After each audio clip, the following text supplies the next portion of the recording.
Ever wondered what these financial terms actually mean? Well, today, we're diving into the intricate tapestry that is finance. Picture yourself in a maze of balance sheets, liquidity, capital gains, and a dozen other seemingly complex terms. Now, imagine understanding all of these as simply as the back of your hand. That's exactly what we're going to do today. We're breaking down these financial terms into plain, everyday language, so buckle up as we demystify the world of finance. Firstly, let's get to grips with balance sheets and liquidity. Picture a balance sheet as a detailed snapshot of a company's finances. It outlines what a company owns, known as assets, and what it owes, referred to as liabilities. Now imagine liquidity as a company's agility in a financial race. It's the ability of a company to swiftly convert its assets into cash to pay off debts. Simply put, balance sheets are like financial health checkups, and liquidity is the ease with which you can pay off debts. Next up, we have capital gains and equity.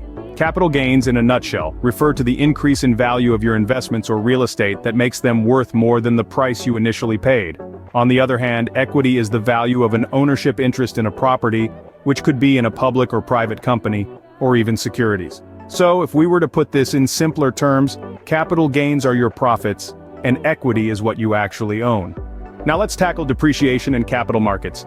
Imagine you've just bought a brand new car. As time passes, the value of that car decreases. This, my friends, is depreciation. It's the gradual loss of value of an asset over time. On the other hand, think of capital markets as giant financial supermarkets. They're the places where those who have capital, like savers and investors, meet those who need capital, such as businesses and governments. So, depreciation is like your car losing value over time, and capital markets are like financial supermarkets. Now for a quick-fire round on the rest of our terms. First off, profit margin. This is simply the net income of a business divided by its sales. It's a nifty way to measure how much of each dollar earned is actual profit. Next, EBITDA, or earnings before interest, tax, depreciation, and amortization. It's a mouthful, but it essentially gives you a clear snapshot of a company's operational profitability. Moving on, we have stock options. These are contracts that grant you the right to buy or sell a stock at a set price. It's like having a reservation at a fancy restaurant, but for stocks.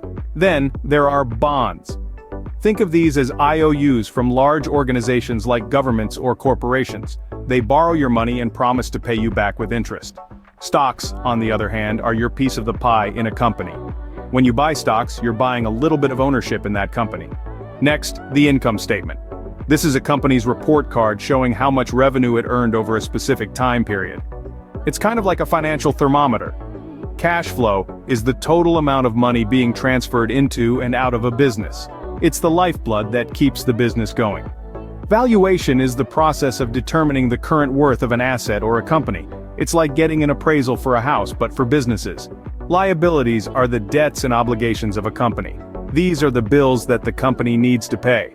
Working capital is the difference between a company's current assets and current liabilities. It's the money a company has on hand for day-to-day business operations. Term life insurance is a life insurance that provides coverage at a fixed rate of payments for a limited period of time. It's like renting protection for your life. FICO score is a type of credit score that makes up a substantial portion of your credit report. It's like your financial reputation. And lastly, GAAP is a common set of accounting principles, standards, and procedures that companies must follow when they compile their financial statements. It's the rule book for accountants. And that's a wrap on our quickfire round. Phew, we've covered a lot of ground today. We've journeyed through the world of finance, unpacking terms like balance sheets, capital markets, and even the elusive EBITDA. Each term a vital piece of the vast financial puzzle. Understanding these terms is more than just jargon.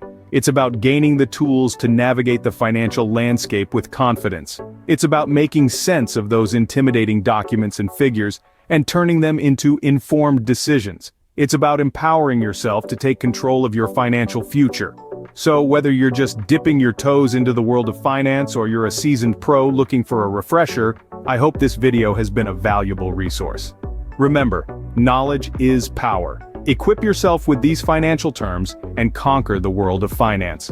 Don't forget to subscribe and help us reach our goal of 100 subscribers. See you in the next video.